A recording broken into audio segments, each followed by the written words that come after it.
Nadia's hands trembled as the wedding envelope slipped from her fingers, but before it could touch the floor, her future mother-in-law snatched it, tore it open, and threw the money into the air. "That's all you brought?" Mama Carla shouted for the entire room to hear.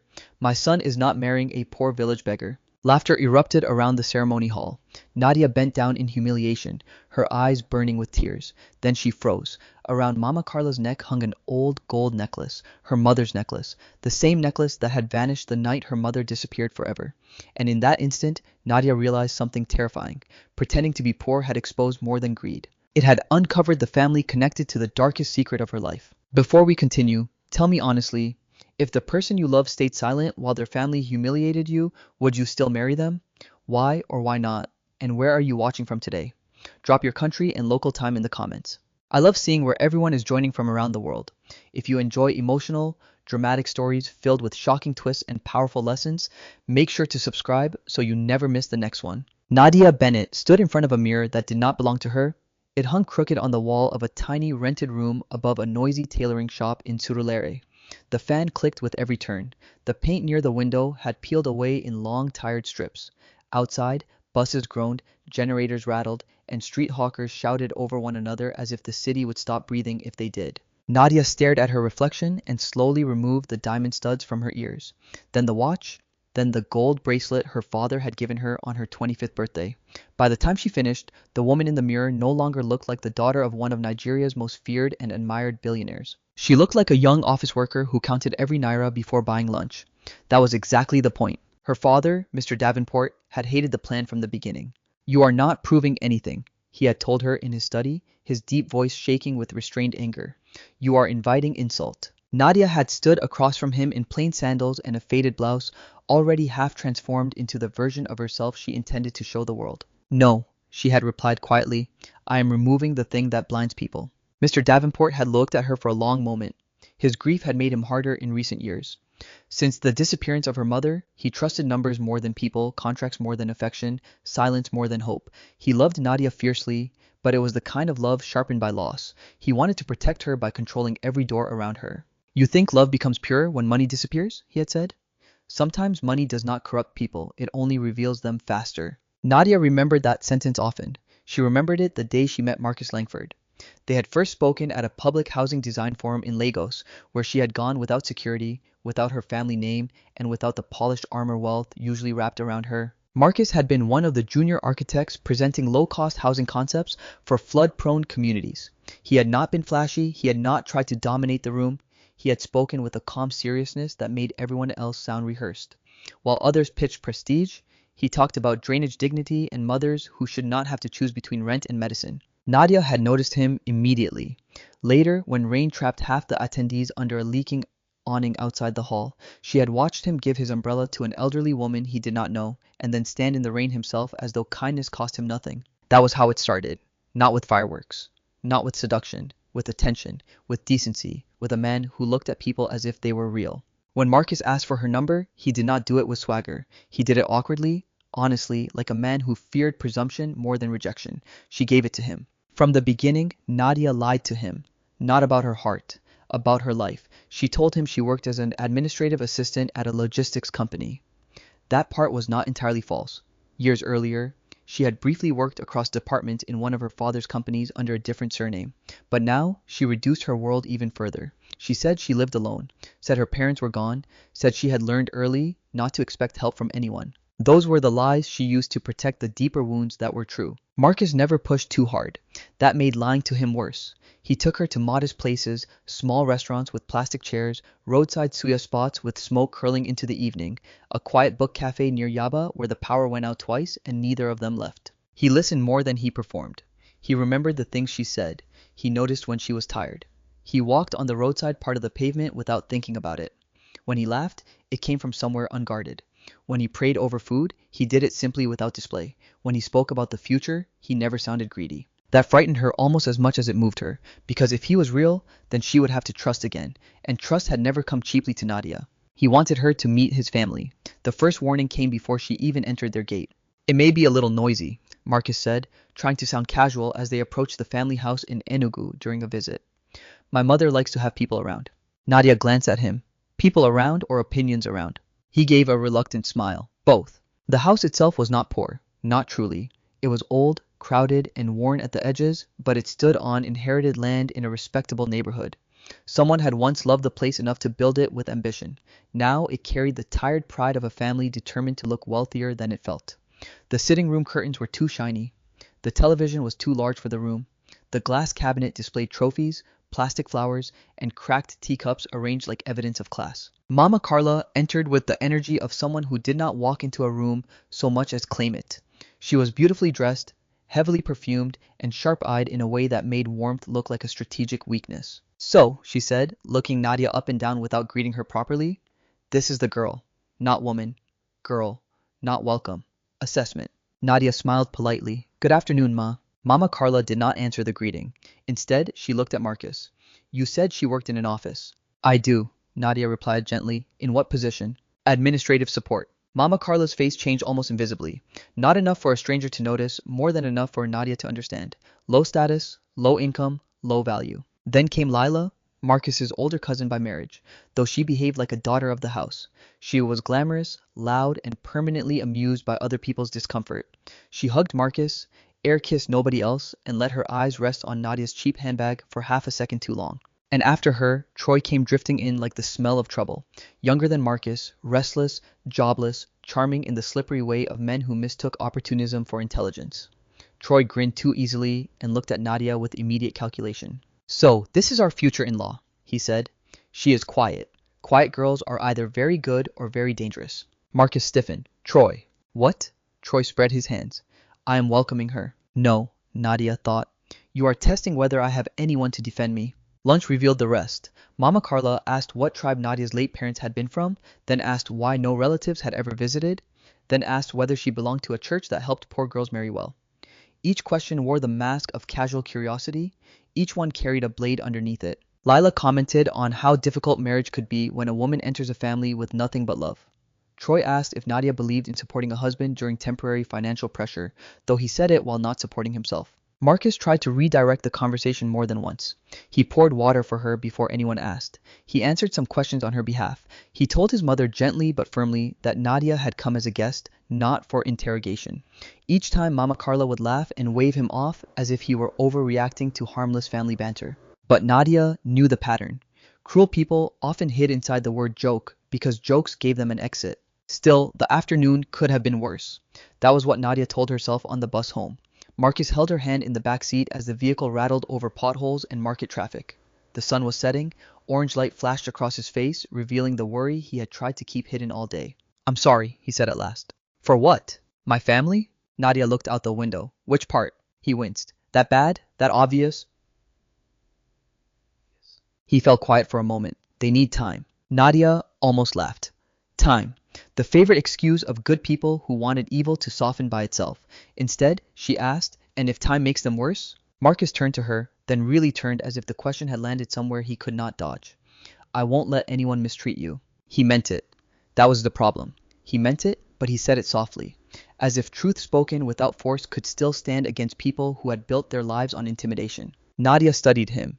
His hand was warm around hers. His eyes were sincere. His love, she felt, was not an act. But love was not the same thing as courage, and already she could sense the dangerous shape of a future where he would keep apologizing while she kept bleeding. That night, back in her small rented room, Nadia sat on the bed and replayed every word, every glance, every tiny insult. Then her phone rang. It was her father. "Well?" Mr. Davenport asked. She did not answer immediately. Outside, a motorcycle sped past. Somewhere below, a child cried, then laughed, then cried again. Finally, she said, "He is kind." Her father exhaled, not impressed. "And the family?" Nadia looked down at the cheap fabric of her skirt, at the room she never needed but chose, at the life she had stepped into on purpose. "They see weakness," she said, "and they are already reaching for it." On the other end of the line, silence settled. Then Mr. Davenport said very quietly, "Now you will learn whether the man you love sees the same thing, and whether he will stand between you and it." Nadia ended the call and sat in the dark long after the electricity failed. She should have walked away then. A wise woman might have, but hope can be stubborn when it wears the face of a gentleman. And somewhere beneath the insult, beneath the discomfort, beneath the first shadow of danger, Nadia still believed that what was rotten in Marcus's family might not also be rotten in him. She did not yet understand how expensive that belief would become. The second test began with a lie so small it almost looked harmless. Nadia told Mama Carla in Marcus's presence that the company where she worked had delayed salaries. She said it with careful embarrassment, her eyes lowered, her voice apologetic, as though poverty itself were a personal failure she hated exposing. She even added that rent had become difficult and that she might need to move to a cheaper place farther from Lagos Island. Marcus's face tightened immediately. Mama Carla's eyes lit up. That was how Nadia knew the experiment had truly begun. They had come for Sunday lunch again because Marcus insisted things would improve if his family simply spent more time with her. He said it with such hope that she almost wanted to protect him from his own optimism. He had brought fruit bread and a small carton of imported tea for his mother. Nadia had brought nothing except humility wrapped in a plain Ankara dress and cheap sandals. The moment she mentioned the delayed salaries, Mama Carla clicked her tongue with theatrical sympathy. "Ah, this life," she said. "It is not easy for everybody." Her tone carried no comfort. It was satisfaction disguised as pity. Lila, seated across the room with her glossy nails and carefully arranged expression, gave a soft laugh. "These private companies can be wicked," she said. "That is why a woman must marry wisely. Love does not pay hospital bills." Troy sprawled on the edge of a chair as though furniture itself owed him gratitude and leaned forward. "So you mean Marcus will soon start paying your rent too?" Marcus stiffened. "Enough." But Troy only raised his brows. "What? I am asking because we are family now. We should know the kind of load my brother is carrying." "Load." Nadia repeated the word silently. Not person, not woman, not future wife. Load. She kept her face still. Marcus turned to her at once. "Ignore him." Nadia offered a small smile, but inside, something hard and quiet began to arrange itself into memory. This was what greed did before it asked for money. It measured vulnerability first. Lunch came late because Mama Carla announced that if Nadia truly wanted to become part of the family, she should help in the kitchen instead of sitting like a visitor every time. Marcus objected at once. "Mama, she is a guest." Mama Carla laughed. "For how long must a future wife be pampered before marriage too?" Nadia stood before he could argue further. "It's all right," she said. She did not say it because it was all right. She said it because she wanted to see how far they would go when they believed she had no power. The kitchen was hot, narrow, and crowded with smells that clung to skin. Pots steamed on old burners. Pepper stung the air. Lila entered not to help, but to supervise from the only chair in the room. Mama Carla handed Nadia a basin of vegetables without looking at her. "Wash these properly. Last time the leaves from the market had sand." There had been no last time. Nadia had never washed vegetables there before. "Yes, Ma," she said softly. Lila watched her for a minute, then smiled in that poisonous way she had perfected. "You know, men like Marcus are rare," she said. "He is educated, calm, presentable. He can still do much better." Nadia rinsed the leaves in silence. "So if I were you," Lila continued, "I would try very hard not to make life harder for him. Men do not say everything they feel. Sometimes they stay out of pity." Nadia finally looked up. Lila smiled wider. There it was, not advice, war. From the next room came the sound of Marcus's voice rising low and tense as Troy said something else he should not have said. Then a chair scraped. Then silence. Even without seeing him, Nadia knew what had happened. Marcus had shut the moment down, but not destroyed it. He was forever trying to control poison by lowering the temperature instead of removing the snake. When she returned with the serving tray, Mama Carla made a point of inspecting the plates. She said, "At least poor girls usually know how to work." Marcus set down his spoon. "Mama." But Mama Carla only waved one hand, smiling as if he were a child interrupting adults. "It is a compliment." No, Nadia thought. It is training. That afternoon, while Marcus drove Lila home, Troy found Nadia alone on the veranda. He leaned against the railing, all false charm and easy breath. "You should not mind Mama too much," he said. "She only worries because this family has suffered before." Nadia did not answer. Troy lowered his voice. "Actually, there is something I wanted to ask." Of course there was. He rubbed the back of his neck as if embarrassed. "I have been waiting on a contract payment. Just temporary delay, nothing serious. If I can get maybe 50,000 naira, I will return it next week." Nadia looked at him quietly. 50,000. A sum small enough for someone wealthy to give carelessly, large enough to hurt someone genuinely struggling. "I told you my salary is delayed," she said. "Yes, but women always save something." He grinned. "And if you are marrying into this family, helping one another should start now." Helping one another. Another phrase with a knife inside. Nadia kept her voice gentle. "I don't have that kind of money." Something dark flashed behind his expression. It vanished quickly, but not before she saw it. Disappointment. Not because she could not help, because she might be useless. That evening, when Marcus returned to her room in Lagos after the trip, he brought jollof rice from her favorite roadside spot and apologized again. I know they were difficult. Nadia opened the food container and let the warmth rise against her face. Difficult is a polite word.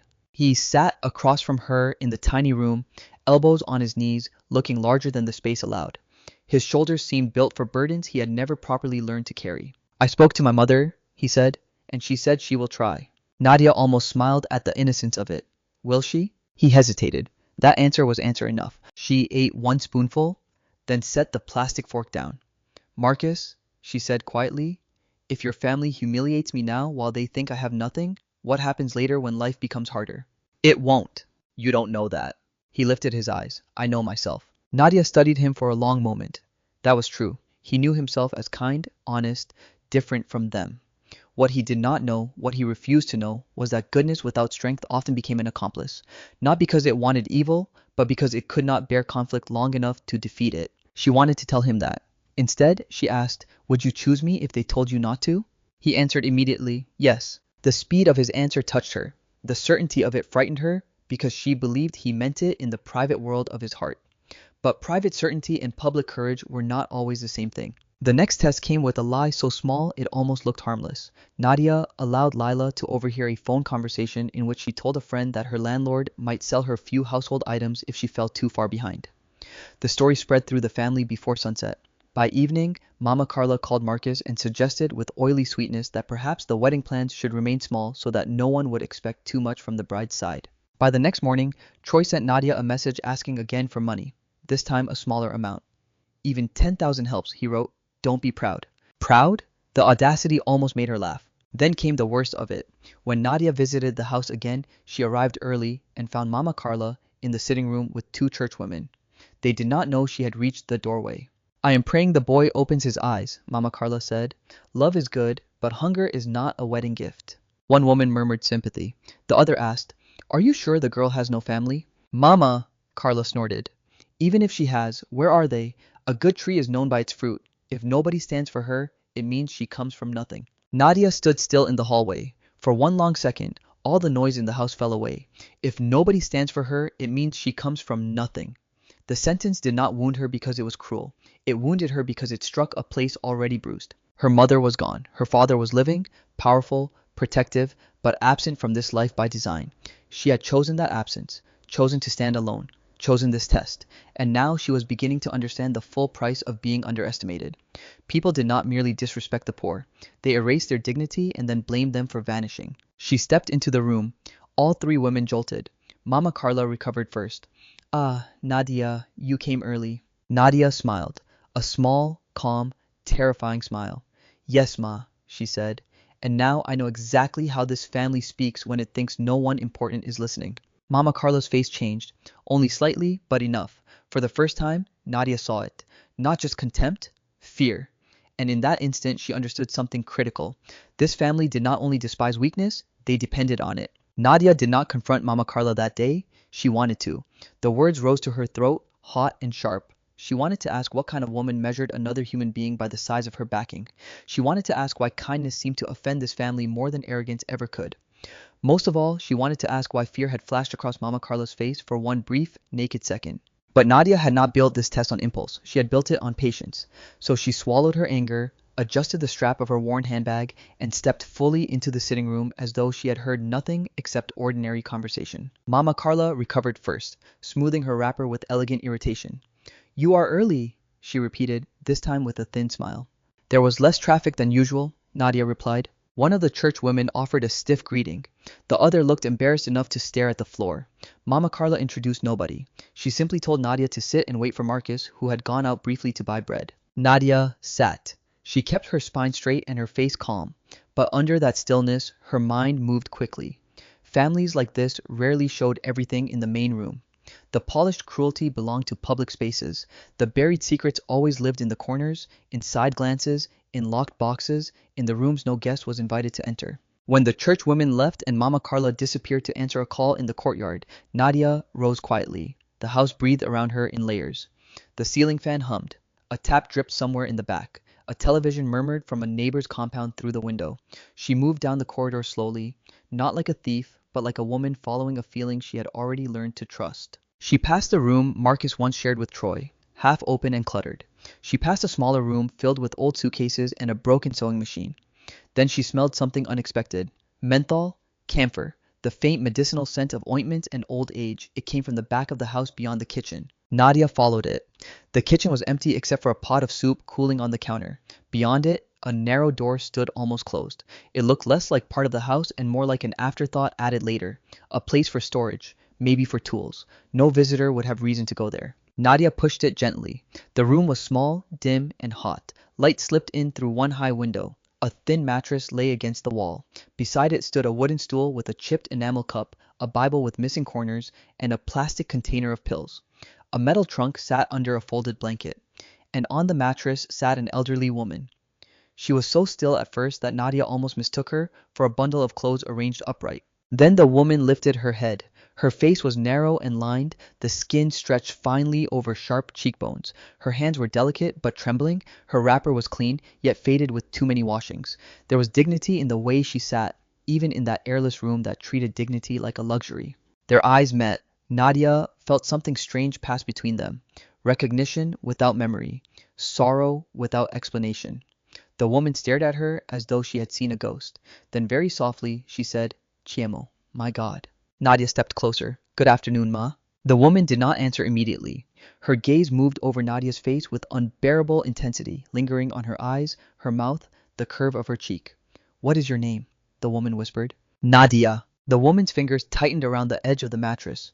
"Nadia," she repeated as if the name itself hurt. A chill touched the back of Nadia's neck. "My name is Mama Evelyn," the woman said at last. "You should not be here." Nadia glanced around the room. "Do you live here?" A small, tired smile passed over Mama Evelyn's mouth. "Live? That is a generous word." Something in the answer made Nadia's chest tighten. Before she could ask another question, Mama Evelyn looked toward the door and lowered her voice even more. "They do not like people to come here." The old woman did not answer directly. Instead, she asked, "Who are your parents?" The question landed harder than Nadia expected. She had told his family many times that her parents were gone. That lie had become easy in public. But in this room, under this woman's searching gaze, it suddenly felt clumsy and profane. "My father's name is Davenport," she said carefully. "Mr. Davenport." The cup on the stool rattled. Mama Evelyn's hand had struck it. For one wild second, all the color drained from the woman's face. Her breath became shallow. Her eyes filled not politely, not theatrically, but with the shocked grief of someone watching the dead step back into sunlight.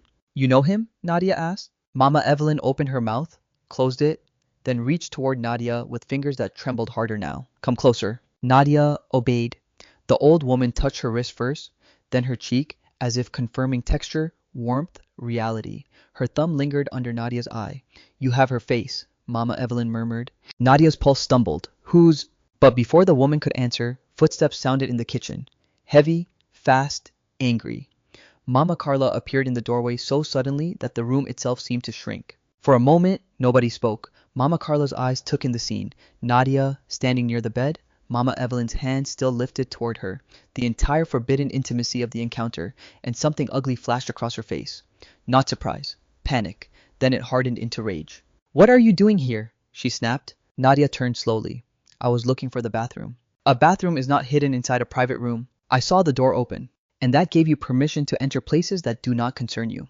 Her voice was too loud for the size of the room. It scraped the walls. Nadia held her gaze. "Who is she?" Mama Carla's answer came too quickly. "An old dependent." Dependent. As if the woman had no history, no name, no claim to personhood beyond being a burden someone tolerated. Mama Evelyn lowered her head at once like someone used to being spoken over. Nadia looked from one woman to the other. "She seems ill." "She's fine." "She doesn't look fine." Mama Carla stepped fully into the doorway, blocking the exit as much as the room itself. "You asked too many questions for someone in your position." There it was again, your position, always the reminder, always the hierarchy, always the insistence that poverty should come with silence. Nadia felt anger rise, but before she could answer, Marcus's voice came from the kitchen. "Nadia." Mama Carla moved instantly, rearranging her face into annoyance rather than alarm. "Come out," she ordered. Nadia did not move. Instead, she looked once more at Mama Evelyn. The old woman had dropped her gaze, but tears clung to her lashes. Her lips moved faintly as if speaking to herself or praying. "Nadia," Marcus called again, closer now. Mama Carla hissed under her breath. "Do not start what you cannot finish." Then she stepped aside. Nadia came out into the kitchen just as Marcus walked in carrying a loaf of bread and a paper bag of milk sachets. He saw her face, saw his mother's, and his shoulders tensed at once. What happened? Nothing happened, Mama Carla said sharply. Your fiancé was wandering through the back of the house. Marcus looked at Nadia. You went there? I found someone, she said. His eyes flickered. Too quickly for anyone else to notice, but Nadia noticed. Marcus knew. Maybe not everything, maybe not the whole truth, but he knew that hidden room existed. He knew there was someone in it, and he knew from the look on his face that her discovering it mattered. Who is she? Nadia asked him. Marcus set the bread down carefully. An older relative. Mama Carla cut in at once, a distant one. She is not strong. She needs quiet. Nadia kept her eyes on Marcus. Why hide her? We are not hiding anyone, Mama Carla said. Another lie delivered with too much speed. Marcus rubbed one hand over his jaw. Nadia, please, let's not do this now. Not do this now? The language of postponement. The soft furniture of cowardice. Then, when she asked, he did not answer. Mama Carla picked up the bread and began slicing it with jerking, irritated movements. This is why poor backgrounds create poor manners. Some people are never taught boundaries. Nadia almost laughed at the absurdity of it. Boundaries. This family broke into dignity the way thieves broke into cars, yet they spoke of boundaries only when someone approached their secrets. She should have pushed harder then. She should have refused to leave until the room, the woman, and the fear on all their faces were explained.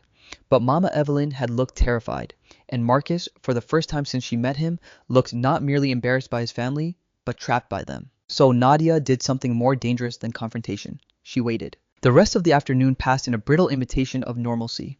Tea was served. Troy arrived late and flirted with insolence. Lila came by and pretended not to notice the tension hanging over the house like smoke after a kitchen fire. Through it all, Nadia felt the hidden room at the back of the house like a second heartbeat. When she finally left with Marcus that evening, the sky was bruised purple with coming rain. He walked her to the roadside in silence. At last she said, You knew she was there. Marcus exhaled slowly. Nadia, you knew. Yes, he admitted, but it's complicated. No, she said quietly. Complicated is what people call a truth they are afraid to touch. Rain began to fall in scattered drops. Marcus looked away toward the road. Her name is Mama Evelyn. She has lived with us for years. Why did she react like that when I said my father's name? His silence answered before his mouth did. I don't know everything, he said finally, but he knew something. Nadia heard it in the spaces between his words. Before she stepped into the waiting KK, she asked one last question. Did she mean my mother when she said I had her face? Marcus froze, just for a second. Then the driver revved the engine. The rain thickened, and Nadia rode away with her heart beating harder than the storm. Because now the test had changed. She was no longer only measuring greed. She was standing at the edge of a buried truth.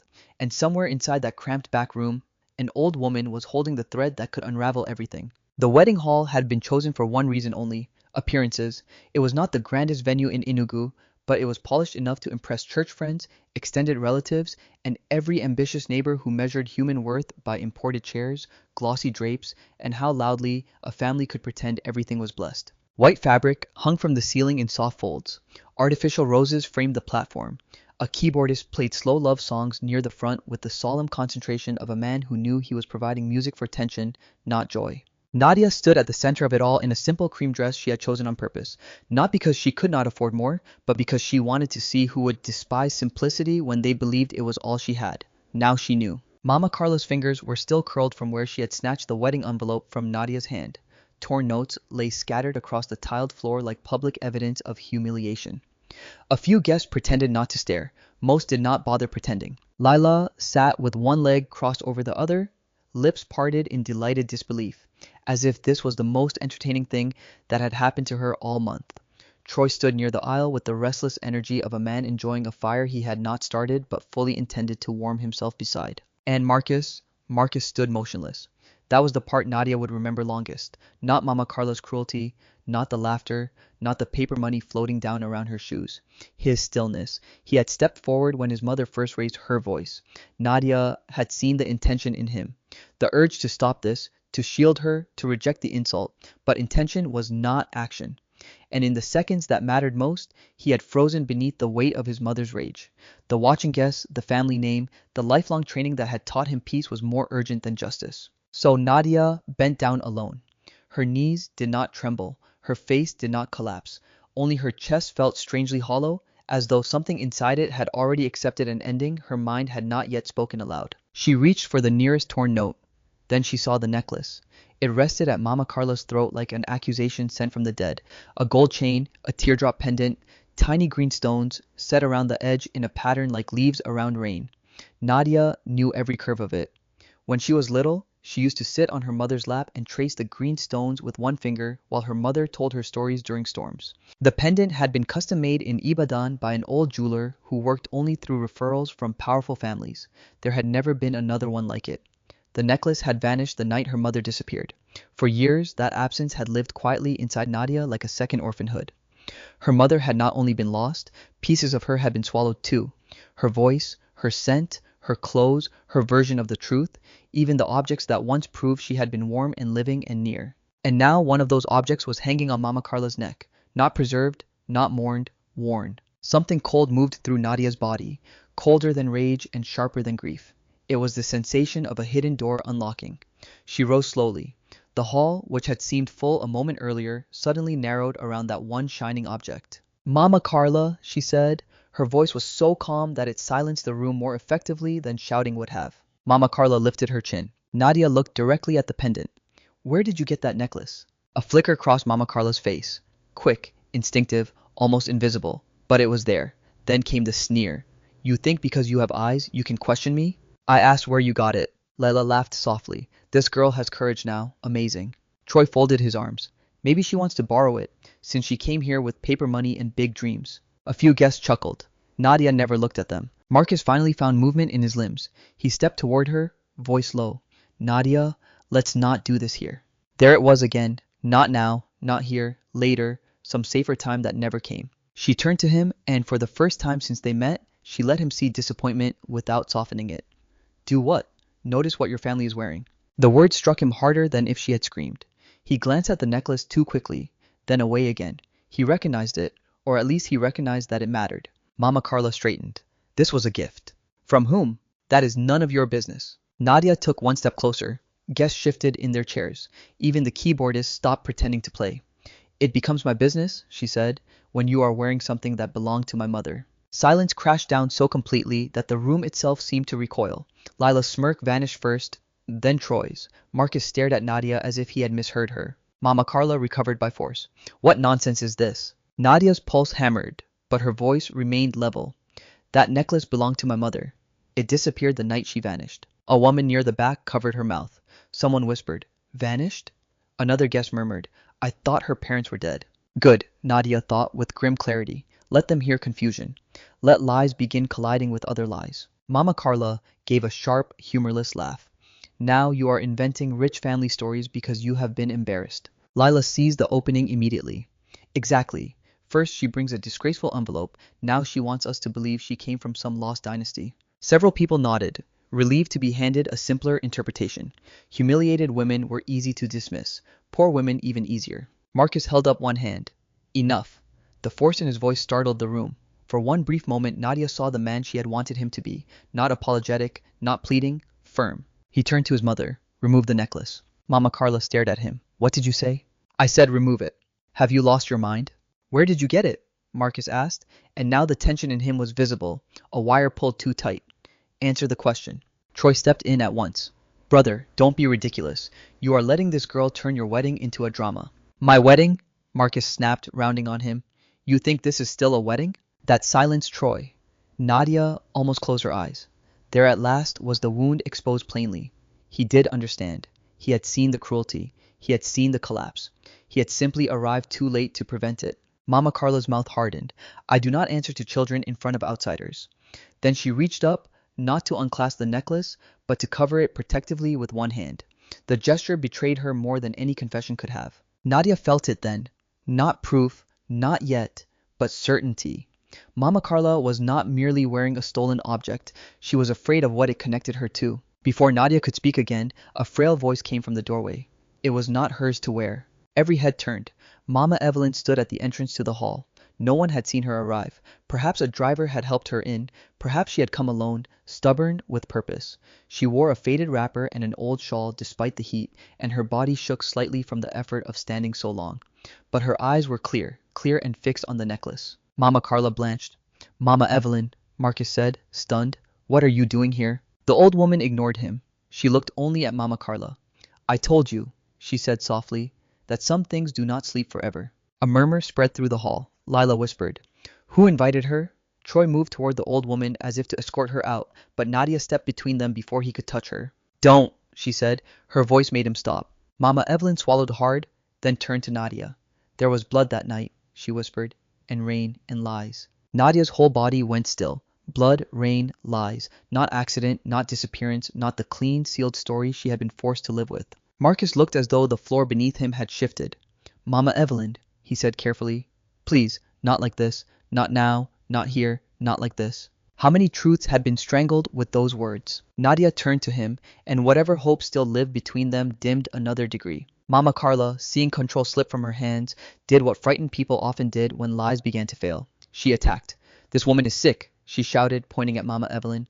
"She says anything. And this girl, this manipulative girl, has bewitched all of you with stories." Nadia let the accusation pass. She was no longer angry in the ordinary sense. She had crossed into something deeper, a place where pain stopped asking to be comforted and started demanding to be understood. She stepped forward until she stood directly in front of Mama Carla. The room held its breath. "If that necklace was a gift," Nadia said quietly, "say the name of the person who gave it to you." Mama Carla said nothing. "Say it." Still nothing. Nadia looked at the pendant one last time. Then she lifted her gaze to the woman wearing it. "This wedding is over." The words landed like a dropped blade.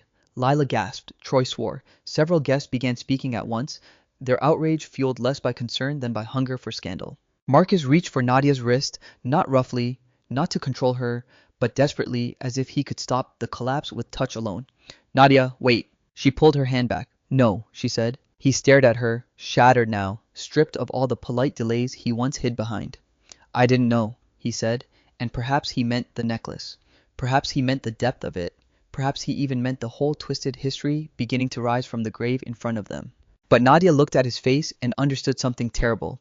He had not known enough, yet he had always known there was something. Enough to hesitate, enough to stay silent, enough to leave dangerous shadows undisturbed. And silence, she was learning, could wound almost as deeply as cruelty. Nadia turned from him, from the hall, from the torn notes at her feet, and the dead flowers and the watching crowd. She took Mama Evelyn gently by the arm. "Come with me," she said. The old woman nodded once. Together, they walked down the aisle that had been prepared for blessing and became instead a passage into war. Behind them, Marcus called her name.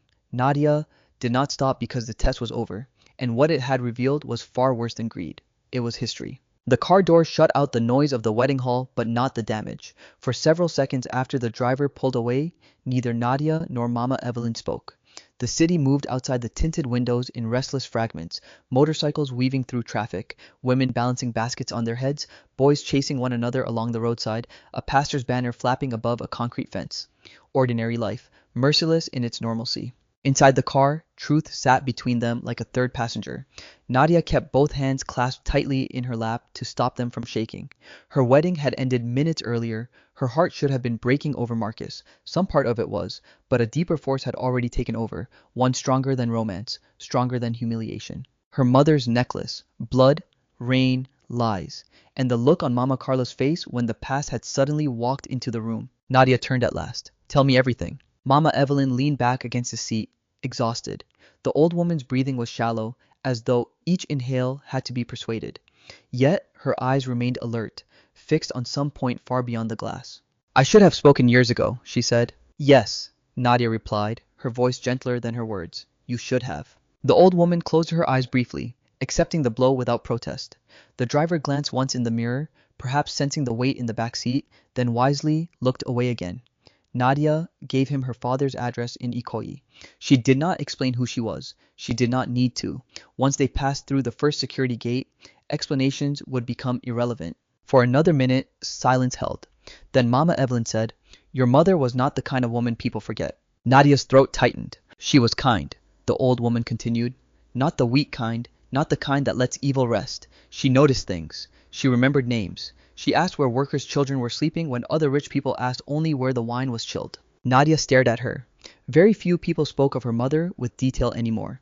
Most offered polished phrases, elegant, charitable, beloved, words used at memorials, words that kept grief in formal clothes. But this was human, specific, alive. "You knew her well." Mama Evelyn gave a small nod. I drove for her sometimes. I ran errands. On difficult days, I stayed close because she trusted very few people near you. Near me. You were little, always asking questions, always holding her necklace. A faint smile touched the old woman's mouth. You liked the greenstones. Nadia's breath caught. That memory was too intimate to fake.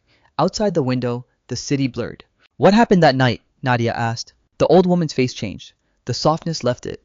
Fear returned, old and familiar, as if it had been living in her bones for years. It rained very hard, she said.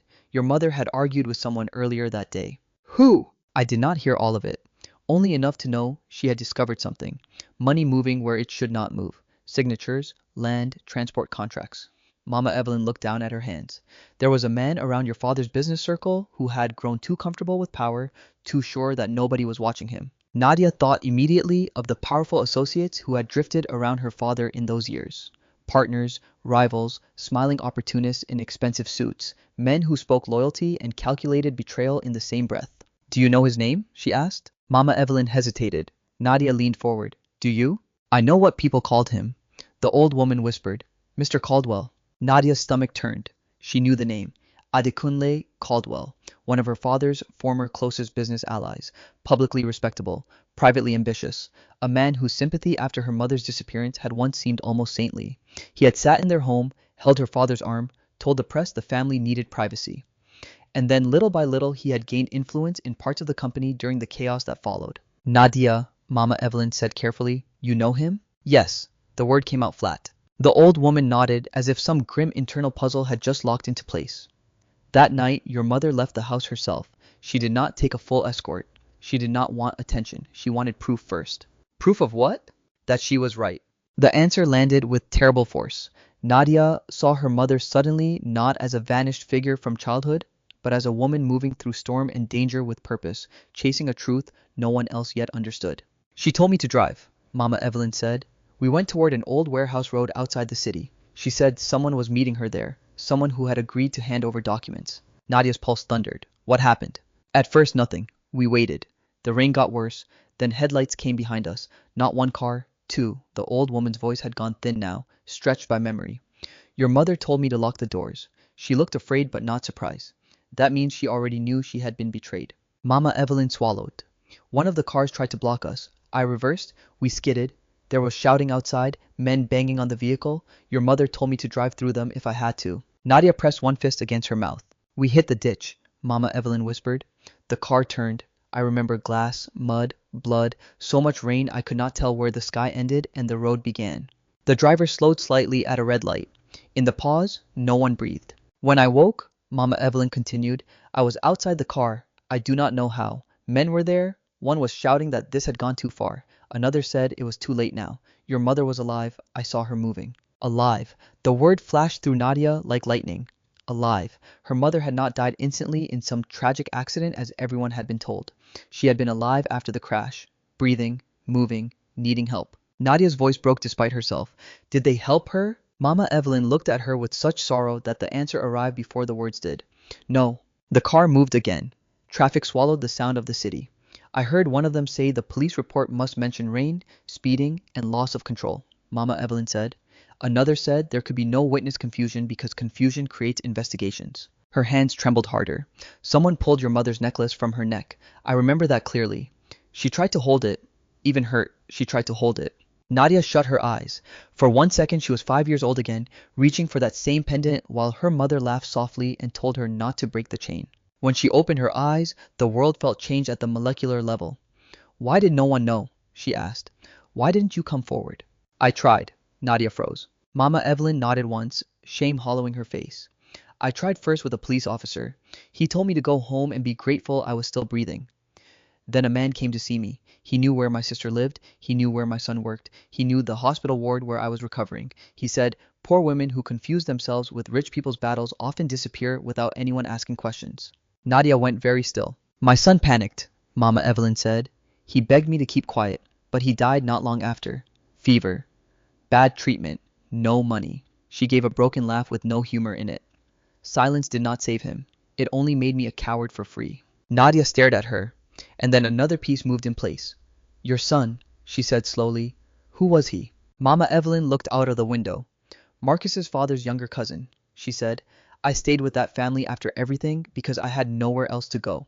At first it was temporary, then it became a prison that called itself shelter. Nadia's breath sharpened, so that was the link. Not random kindness, not charity. Containment. Mama Carla's family had kept Mama Evelyn close because she knew too much. Did Marcus know? Nadia asked. The old woman hesitated too long.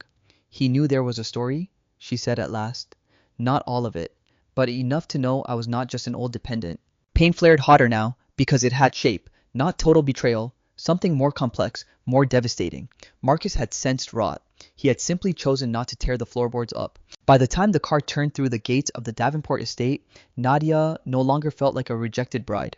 She felt like the daughter of a woman who had been hunted, silenced, and rewritten. Security men rushed forward as the vehicle stopped. One of them opened the door, then froze when he recognized her face and the elderly woman beside her. Madam? He stammered. Should I call Chief? Yes, Nadia said, stepping out. Now. Rain-heavy clouds gathered above the mansion, dark and swollen. Mama Evelyn struggled to stand, and Nadia took her arm. Before they entered the house, Nadia turned once more. Did my mother die that night? She asked. Mama Evelyn's eyes filled. I don't know, she whispered. When they took me away, she was still breathing. The world stopped. Not metaphorically, not emotionally, actually stopped. The air, the gates, the guards, the trees bending in the wind. Everything seemed to hold itself in suspension around that one unbearable possibility. Still breathing. Nadia felt something tear open inside her. Not like grief, but like the birth of a second life, because heartbreak had just given way to something far more dangerous than sorrow. Hope. Hope was crueler than grief. Grief had weight, shape, ritual. It sat heavily in the body, but at least it told the truth about itself. Hope was different. Hope entered like light through a cracked door and made everything unstable. It revived what should have remained buried. It forced the heart to prepare for miracle and devastation at the same time. That night, Nadia did not sleep. After leading Mama Evelyn into the Davenport estate and placing her under the care of the household doctor, Nadia went straight to her father's private study. Mr. Davenport was already there when she entered, standing near the long windows, with both hands locked behind his back.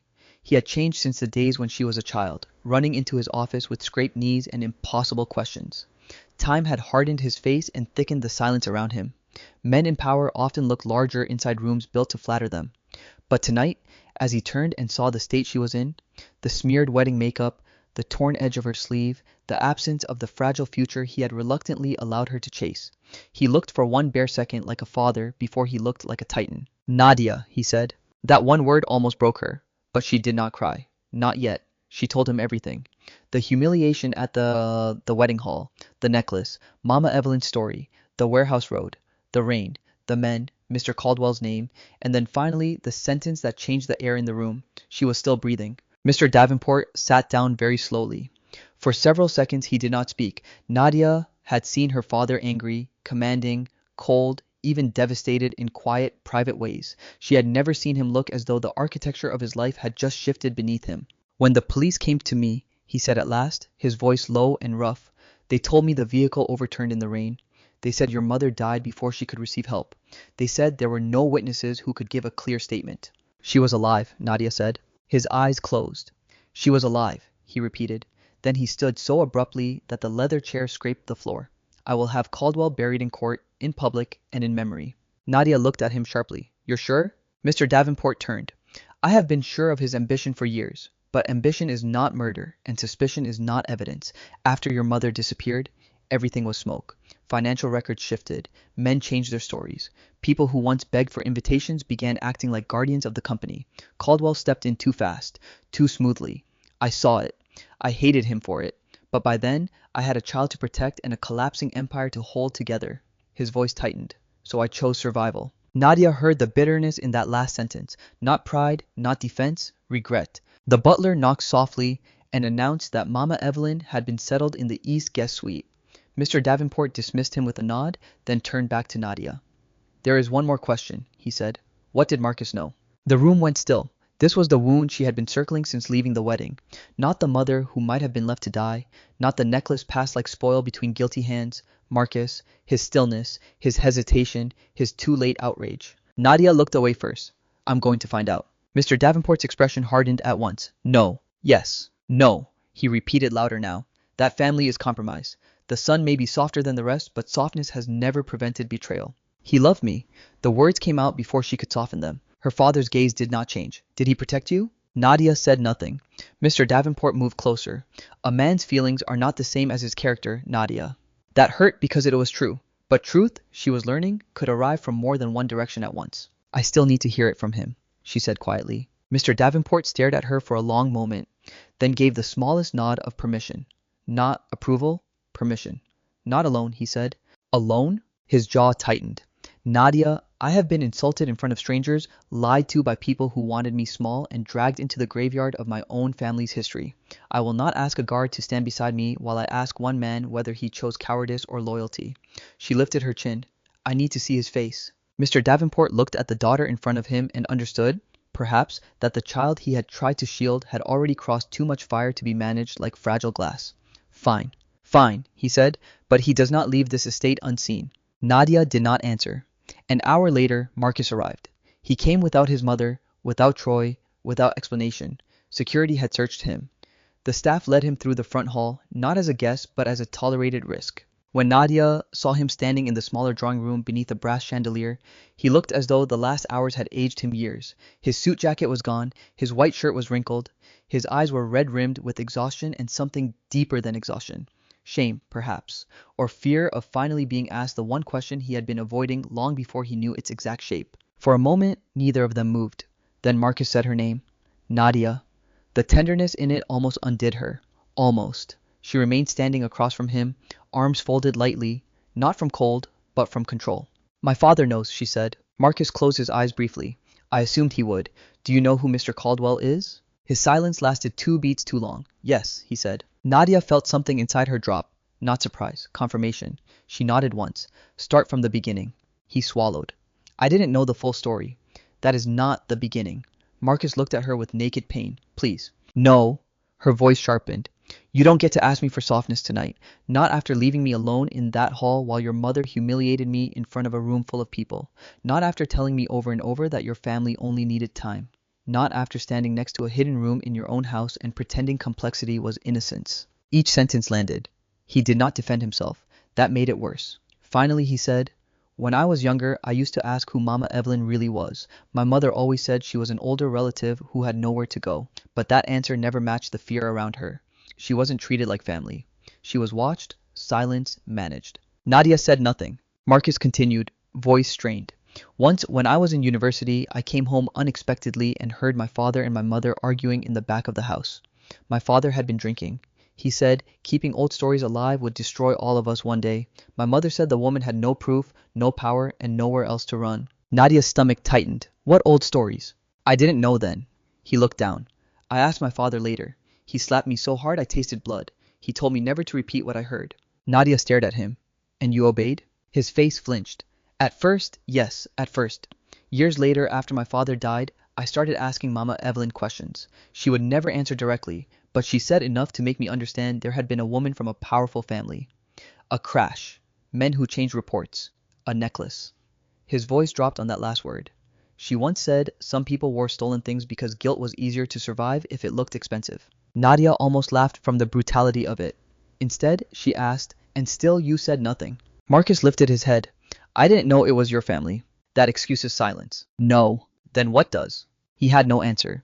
The silence that followed was not empty. It was crowded with all the times he had almost done the right thing and stopped halfway. When his mother insulted her, when Troy tested her, when he noticed her discovery of the hidden room, when he saw the necklace and knew panic had a reason behind it. Nadia stepped closer. I need you to understand something, she said. What destroys me is not only what your family did, it is that you sensed something rotten and kept telling yourself decency was enough. You loved me privately, but you did not stand publicly. You saw danger and chose comfort because conflict frightened you more than injustice. His eyes filled. I was trying to keep peace. No, Nadia said softly, and that softness was sharper than anger. You were trying to keep your world intact. Marcus inhaled as though the words had struck his ribs. Then, after a long pause, he gave her the one thing she had come for, the truth without self-rescue. Yes, he whispered, I was. Nadia shut her eyes for 1 second. When she opened them, he was still there, ruined by honesty, but at least honest now. Did your father know Caldwell personally? She asked. Marcus nodded once. Yes, he used to come to the house sometimes. Quiet meetings? Always after dark. My mother behaved differently when he was around. careful, eager, afraid. And after the crash, I heard my father say they had been paid for loyalty. His mouth twisted in disgust. I did not understand what that meant then. I do now. Nadia went very still. Paid. So Mama Carla's cruelty had not grown out of ordinary bitterness alone. It had been fed years ago by reward. Money for silence. Silence turned into entitlement. Entitlement turned into contempt for anyone weaker. A whole moral collapse built one compromise at a time. Marcus took one tentative step forward. I love you, he said. The words hung between them. True. And suddenly too small. Nadia looked at him with a sorrow that felt older than the night. I know. He blinked as if that made things better. It did not. But love without courage, she said, is how women get abandoned in burning houses while men insist they never meant harm. He bowed his head. For a long moment, the only sound in the room was the distant hum of the estate generator outside. Then Nadia asked the final question. If I had married you today and none of this had come out, would you ever have told me? Marcus's silence answered first. Then, barely audible, he said, I don't know. That was the death of it. Not because he was monstrous, because he wasn't, because he was weak. And weakness, when it protected evil, could break a life just as thoroughly as malice. Nadia stepped back. We are done. He looked up so fast it almost seemed childish. Nadia, no. Listen carefully. Her voice did not rise. If you want to redeem anything in yourself, you will tell the truth. All of it. To the police, to my father's legal team, to whoever needs it. Not because it will bring me back. It won't. Not because you hope I will forgive you. I may one day, but not for that. You will do it because this is the first moment in your life when choosing what is right will cost you everything. Tears stood openly in his eyes now. He did not wipe them away. And perhaps for the first time since she had known him, he looked like a man standing in front of his own soul without excuses. I will testify, he said. Nadia believed him. That was the tragedy. She believed him now, when it was too late to trust what belief once could have built. She turned toward the door. Behind her, Marcus spoke one last time. I should have protected you. Nadia paused, but did not turn back. Yes, she said. Then she walked out, leaving him alone with the unbearable knowledge that love had been real and still not enough. Nadia invited the Langford family to dinner.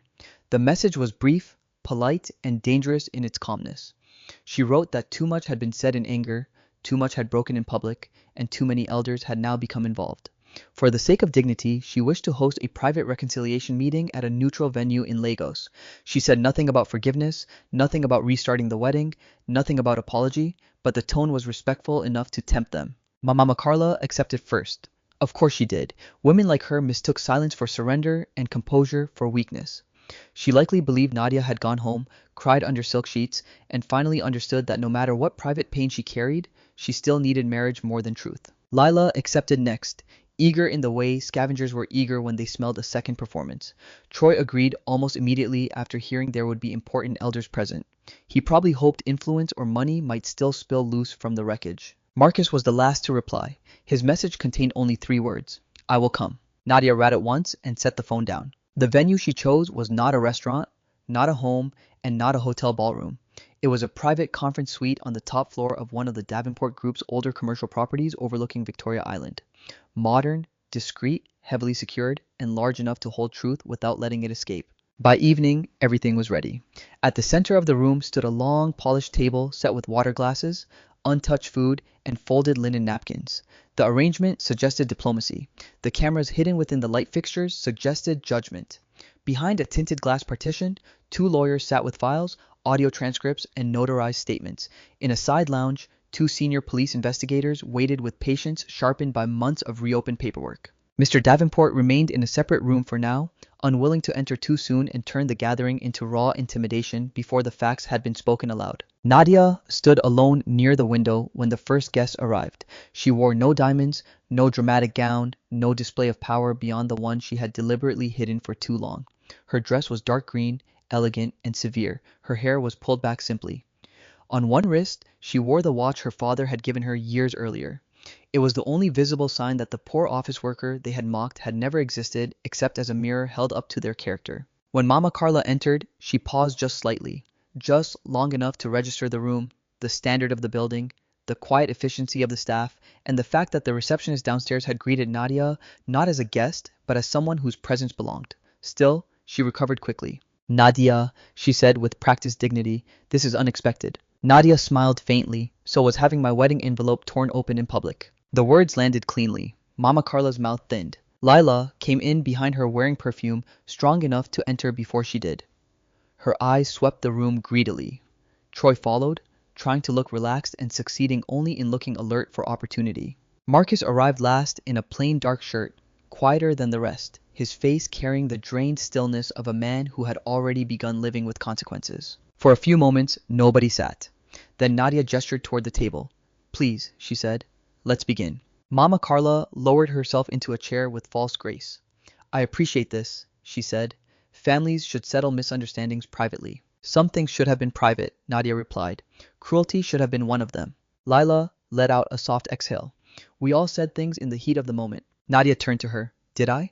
Lila said nothing. Troy leaned back. "Let's not pretend only the one side was embarrassed. My brother's wedding collapsed." Nadia looked at him, and the steadiness of her gaze made him shift despite himself.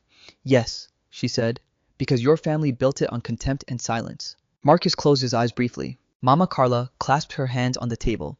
"Enough drama. You asked us here. Speak plainly. What is it that you want?" There it was, the assumption underneath everything, that all conflicts eventually reduced to terms: money, status, marriage, bargain. Nadia walked to the head of the table and remained standing.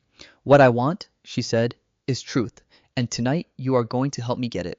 Mama Carla gave a dismissive laugh. "Truth from whom?" "That old woman you dragged from my house. She is confused, sick, easily manipulated. She was clear enough to recognize my mother's necklace on your neck." For the first time, Troy looked genuinely unsettled. Lila spoke too fast. "That necklace was a gift." "Yes," Nadia said. "That is what Mama Carla claimed at the wedding. So tonight, she will have the chance to say from whom." Mama Carla's chin lifted. "I owe you no explanation." Nadia pressed a button on the table remote. A screen at the far end of the room came to life. At first, it showed only a scanned photograph, a smiling woman holding a little girl on her lap during a rainstorm. Both faces turned slightly toward the camera. Around the woman's neck hung a gold pendant with green stones. The room froze. Marcus stared at the screen as if seeing a prophecy fulfilled. Lila looked from the image to Mama Carla too quickly. Troy's mouth opened, then closed. And Mama Carla, for one fragile second, all her arrogance disappeared. "This photograph," Nadia said calmly, "was taken years ago. The child is me. The woman is my mother, Adriana Davenport." Nobody breathed. Then Nadia pressed the remote again. The next image appeared, a jewelry appraisal date stamped bearing the original design sketch and purchase record of the necklace. The buyer's name was visible, Adriana Davenport. "I had this retrieved from the jeweler's archive in Ibadan," Nadia said. "It confirms the necklace was custom made, one piece, no duplicate." Mama Carla's fingers tightened on the tablecloth. Still, she tried. "Anyone can fabricate documents." Nadia nodded slightly, as if she had expected nothing better. "That is why I prepared more." She pressed the remote again. Audio crackled through hidden speakers. At first, the room heard only static and the trembling breath of an elderly woman. Then Mama Evelyn's voice emerged, weak but clear, giving her statement. She spoke of the rain, the warehouse road, the crash, the men, the necklace pulled from Adriana's neck while she was still alive. Then came another voice layered in from a separate recording, Marcus's from his conversation with Nadia at the Davenport estate. "I heard my father say they had been paid for loyalty." No one moved, not even Marcus. He sat with his face stripped bare, accepting the sound of his own truth as if it no longer belonged to him alone. Nadia turned off the audio. Silence rushed in like floodwater. Mama Carla recovered by fury. "This is madness," she snapped. "You recorded private conversations. You set us up." "No," Nadia said. "I gave you chances. Tonight is what happens after chances are wasted." Lila rose halfway from her seat. "If this is blackmail, we are leaving." Nadia did not look at her. "Try." The door behind them opened. Two security officers stepped into view, not advancing, not touching anyone, simply making movement a decision with consequences. Lila sat back down. Troy's voice came out thin. "Who exactly are you?" That was the moment. The one Nadia had imagined more than once, not with pleasure, but with grim necessity. She placed both hands lightly on the chair at the head of the table. "My name is Nadia Davenport," she said, "daughter of Mr. Emmanuel Davenport." The sentence detonated without sound. Mama Carla's face went vacant. Lila's lips parted. Troy stared at her as though the room had suddenly tilted off its axis. Marcus lowered his head because, unlike the rest, he had known this revelation was coming and still could not bear hearing it aloud. Nadia continued, "I am not an underpaid office assistant. I am not an orphan with no one to stand for me. I pretended to be poor because I wanted to know whether the family I was marrying into had honor when there was nothing to gain from me." Her voice sharpened. "Now I know." Mama Carla whispered, "No." But it was not denial. It was calculation failing in real time. The private conference door opened again. This time, Mr. Davenport entered. He did not hurry. He did not need to. Power moved differently when it no longer required performance. Mama Carla's composure shattered completely at the sight of him. Whatever lies remained available to her died in her throat. She knew that face. Everyone in their business circle knew it. Mr. Davenport did not sit. He stood beside his daughter and looked at the table with the controlled brutality of a man who had spent years mastering what rage could destroy if released too early. I know who my daughter is, he said. Tonight, I would like to know who among you still intends to lie. Troy stood so fast his chair nearly fell. I didn't do anything, he blurted. I swear, I don't even know the full story. That is the first honest sentence you've spoken all night, Mr. Davenport said. Lila began crying almost immediately, though without tears at first. I never touched any necklace. I was not even there. Why am I being dragged into this? Because you benefited from cruelty, Nadia said. Because you protected it. Because every time truth came close, you helped bury it under mockery. Lila's face twisted. Then all eyes turned to Mama Carla. For several seconds she said nothing. Her breathing had changed. Her hands trembled visibly now. At last she whispered, Your mother should have stayed out of what did not concern her. The sentence fell into the room like poison. Nadia felt Marcus go still beside his own chair. Mr. Davenport's voice became almost frighteningly soft. Say that again. Mama Carla looked up and there finally was the naked shape of her soul. Not elegance, not pride, not even fear, but the bitterness of a woman who had once sold her conscience and then spent years defending the price. She went looking for trouble, Mama Carla said louder now, as if courage could be manufactured from spite. Powerful men were handling matters beyond her understanding. My husband said it was already done. He said all we had to do was keep quiet. We were paid, yes. We were promised protection. And after that, what was left? A dead woman, a ruined road, rain. The world moves on. Marcus made a sound then. Not a word. Something worse. The sound a human being makes when the last excuse is ripped away from someone he loved and wanted against all evidence to be better than this. Nadia did not move, did not speak, because the payoff was not triumph. It was revelation. And revelation, she was learning, often sounded exactly like heartbreak. Nobody spoke after Mama Carla's confession, not because there were no words left, but because some truths arrived with such ugliness that language itself recoiled. The conference room seemed to contract around her sentence. A dead woman, a ruined road, rain. The world moves on. Nadia stood perfectly still, but inside her something vast and ancient was breaking apart. Not the romantic part. That had already begun to die at the wedding hall. This was something deeper. The last fragile illusion that cruelty always wore a monstrous face from the beginning. Sometimes it wore perfume. Sometimes it served tea. Sometimes it sat across from you for months, insulted you with a smile and spoke of family values while hiding a corpse beneath respectability. Mr. Davenport was the first to move. He did not lunge, he did not shout. Men with real power rarely wasted anger theatrically when action could do more damage. He turned slightly toward the glass partition. The door opened at once. The two lawyers stepped in first, followed by the police investigators. Their presence changed the room from confrontation to consequence. No one could pretend now that this was still an ugly family meeting. It had become evidence. Mama Carla rose halfway from her chair, panic finally cracking through the remains of her arrogance.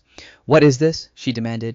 You brought police here? In secret? One of the investigators, a woman in a dark suit with calm, unblinking eyes, placed a folder on the table. No, she said evenly. We reopened a dormant case after receiving new witness testimony, financial traces and corroborating statements. Tonight simply helped confirm what had been denied for too long.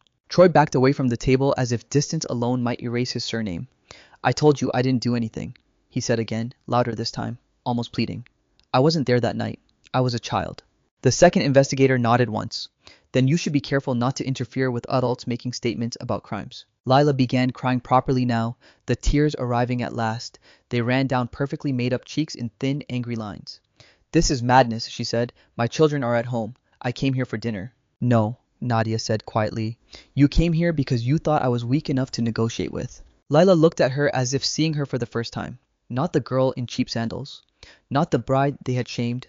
Not even the billionaire's daughter. A witness who had survived humiliation and returned with memory. Marcus had not moved since his mother's confession. His face had gone pale beneath the room's soft lighting, and he sat with both hands flat against the table, as though he needed physical proof that the world still had edges. Mama Carla glanced at him then, just once, and the look on her face was almost offended, as if even now she expected loyalty, as if blood should outrank truth by default. Marcus, she said, voice sharp with desperation. Say something. He raised his head slowly. Nadia would remember his eyes for the rest of her life, not because they were full of tears, though they were, but because tears were not the main thing in them. What lived there was collapse. The collapse of inheritance, the collapse of excuses, the collapse of that final internal refuge where a child tells himself his mother may be cruel, vain, manipulative, but not fully damned. You knew, he said. Mama Carla straightened, defensive now. I knew enough to protect this family. No, Marcus said, and his voice was hoarse but clear. You knew enough to sell it. The sentence hit her harder than anything Mr. Davenport or the police could have said. For one instant, Mama Carla looked old. Not elegant old, not dignified old, used up. Mr. Davenport remained standing beside Nadia like a dark pillar of judgment. My legal team has already frozen every traceable account connected to the payments your late husband received from Caldwell-linked entities, he said. Property transfers, shell companies, consultancy fees disguised as loyalty rewards. Men always think greed looks sophisticated when it is broken into paperwork. Mama Carla stared at him. Fear had now stripped her completely. There was no pride left, only calculation racing too late across a trapped face. You can't prove intent, she said. My husband handled business. He made decisions. I was a wife. Nadia felt something cold rise in her. A wife. The favorite refuge of women who demanded obedience when power served them and claimed helplessness when justice arrived. The female investigator opened the folder and slid out several documents. You wore a necklace belonging to the victim, she said. You kept a key witness in your home under coercive dependency. Multiple payments were routed through an account bearing your name. We also have witness testimony placing you in conversations about the incident after the crash. You may explain your degree of involvement formally. Troy sank into his chair. Lila covered her mouth. Mama Carla looked toward Marcus again, but this time he did not rescue her with silence. I will testify, he said. The room went still all over again. He did not look at Nadia when he said it. He looked only at the investigators, because perhaps this was the first truth in his eyes. I heard enough over the years to establish a pattern, he continued, and I repeated part of it already to Nadia. I'll make a full statement. About my father, about Caldwell's visits, about the money conversations, about Mama Evelyn. Mama Carla stared at her son as if betrayal had just been invented. You would destroy your own mother. Marcus answered without hesitation. No, he said. You did that yourself. Something in Nadia twisted painfully, not because she wanted to protect Mama Carla, but because Marcus's voice carried the sound of a son severing himself from the people who made him. There was justice in it, there was also grief. Justice did not erase grief. Sometimes it deepened it. The police asked Mama Carla to remain seated. She refused at first, then sat when one of the officers moved slightly closer. Not rough, not dramatic, final. The questioning began in layers. When did Caldwell first begin visiting? How much money had been transferred? Who instructed that Mama Evelyn be kept in the house? Who supplied the false narrative after the crash? At first, Mama Carla still fought. She minimized, deflected, claimed memory failures and feminine ignorance and dead men's decisions. But each time she tried to retreat, a document met her. A date, a bank record, a recorded statement, a contradiction from her own earlier words. Lila eventually folded fastest. I never knew any murder, she sobbed. I swear, I only knew there was some family secret and that Mama said the old woman must never be taken seriously. I thought it was shame, not crime. The investigator wrote something down, and yet you participated in the humiliation of the complainant repeatedly. Lila blinked through tears. That was different. Nadia almost laughed at the obscenity of that phrase. Different? As if cruelty came in acceptable and unacceptable categories. As if dehumanizing a woman because you believed she was poor belonged in a lesser moral register than helping bury the truth about her mother. Troy predictably tried to cut himself loose from everyone. I didn't know anything real, he said. I only asked her for money because I thought she had some hidden sponsor or maybe she was lying about being poor, that's all. Nadia looked at him. He faltered. Even now, stripped bare in front of police, he could not imagine decency as a motive, only leverage. When the formal questioning paused, Mr. Davenport finally turned to his daughter. Nadia, he said quietly, just her name, nothing more, but it carried a question inside it.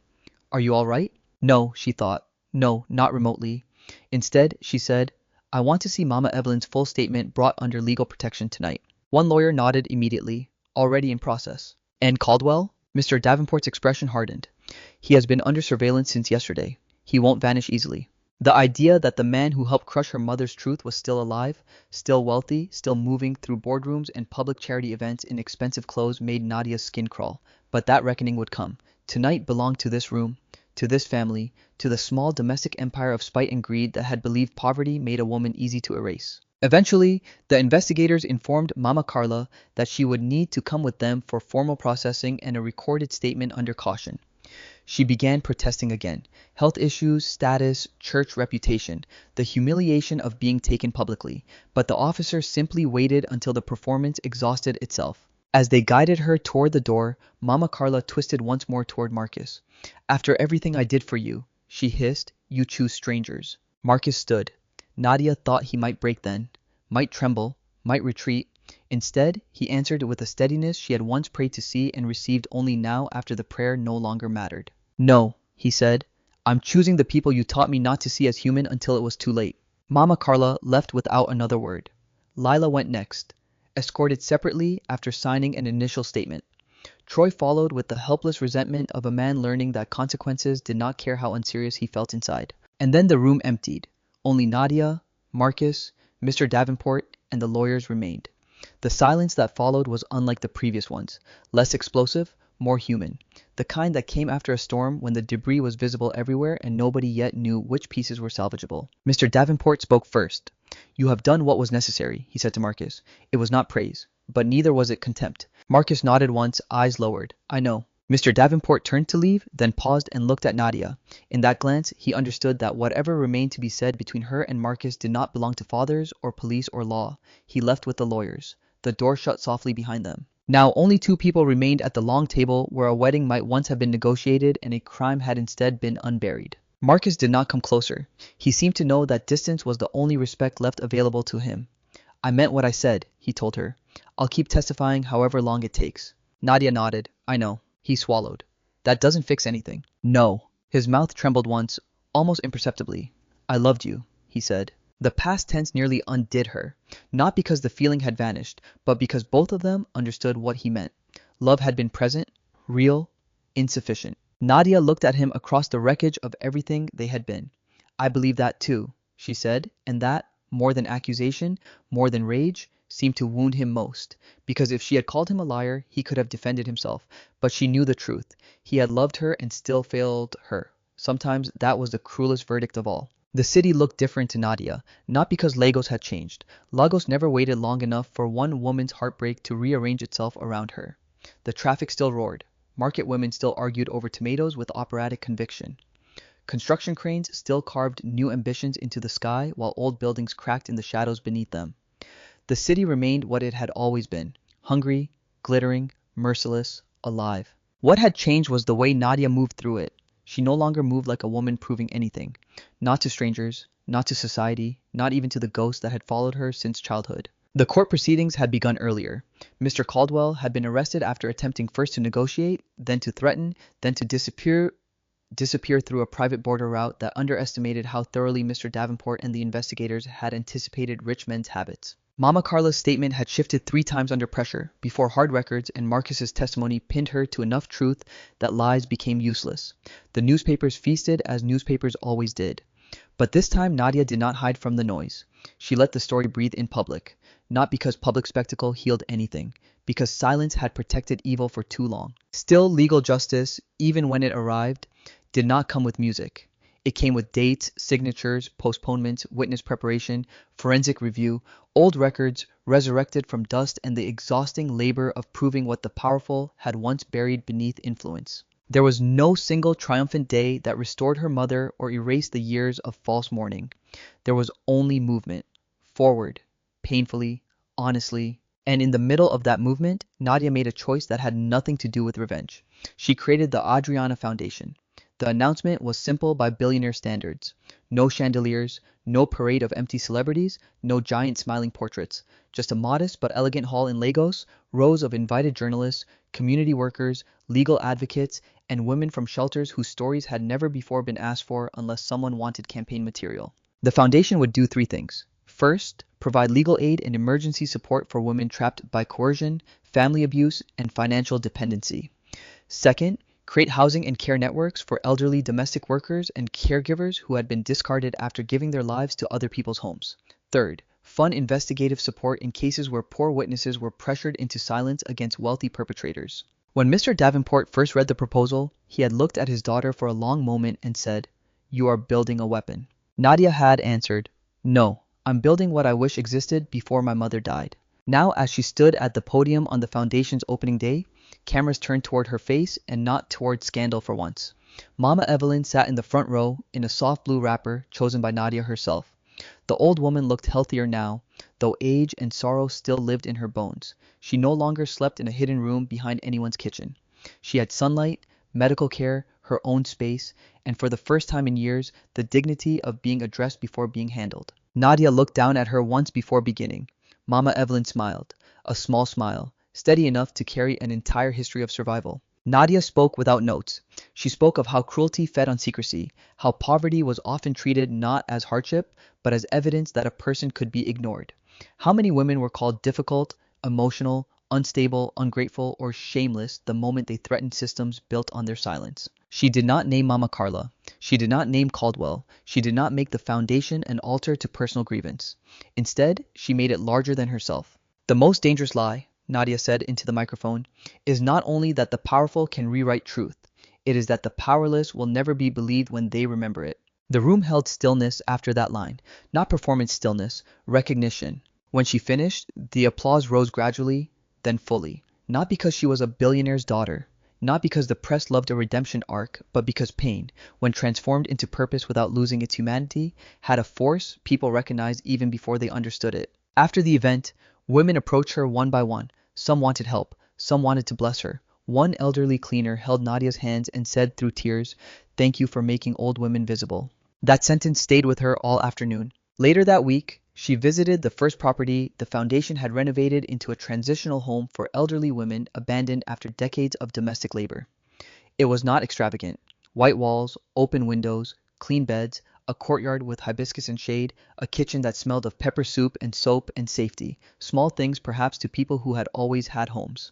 To the discarded, they were a revolution. Mama Evelyn came with her.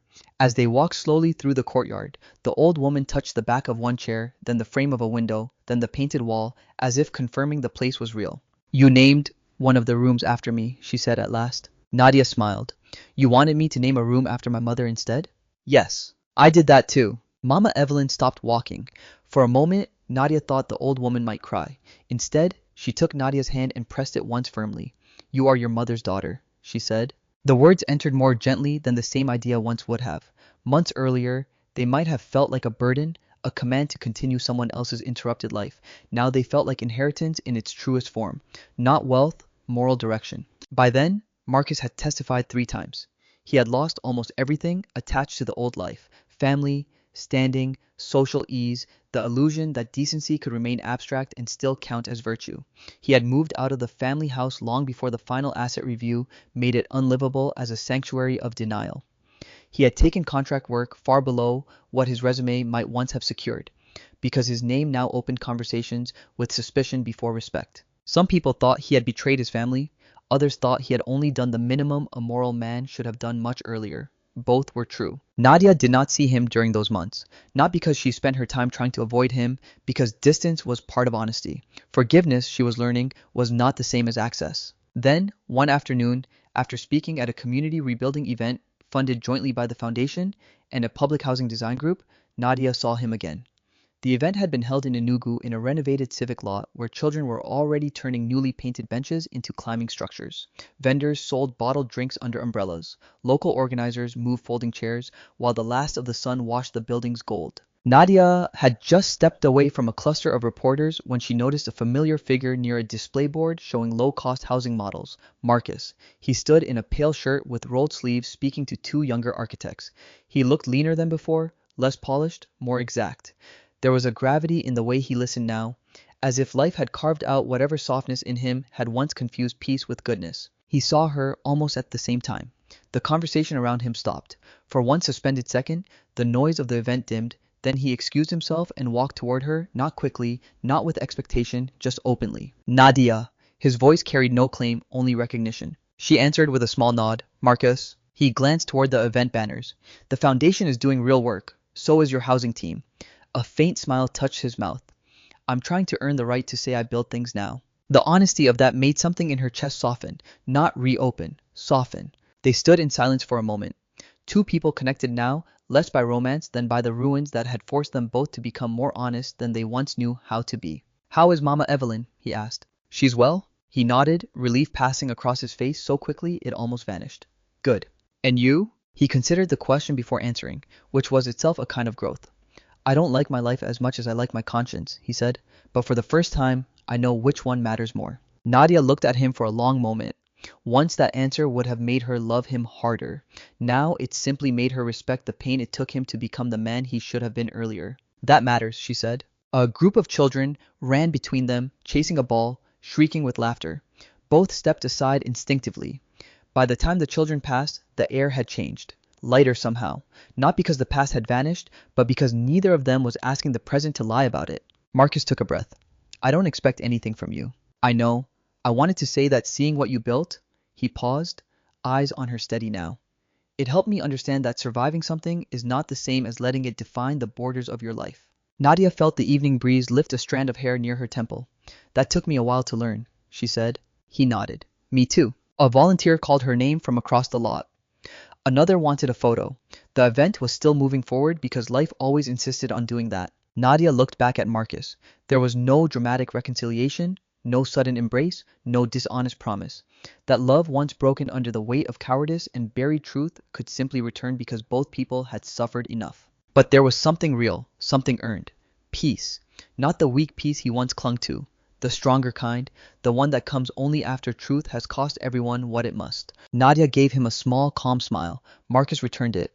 Then she turned and walked back toward the waiting crowd, toward her work, toward the future she had built, not from innocence, but from tested character. Behind her, the evening light stretched long across the ground. And for the first time in many years, the shape it cast did not feel like a shadow chasing her. It felt like a road. What this story leaves behind is a painful but powerful truth. Not everyone who says they love you is strong enough to protect you, and not every wound is caused by open cruelty. Sometimes the deepest damage comes from silence, hesitation, and the choice to look away when truth becomes inconvenient. Nadia learned that dignity is not something others hand to us when they finally respect us. It is something we must hold even when we are misunderstood, humiliated, or forced to stand alone. She also learned that pain does not have to end in bitterness. When faced with betrayal, she did not become cruel. When faced with buried evil, she did not become numb. Instead, she chose courage, justice, and healing.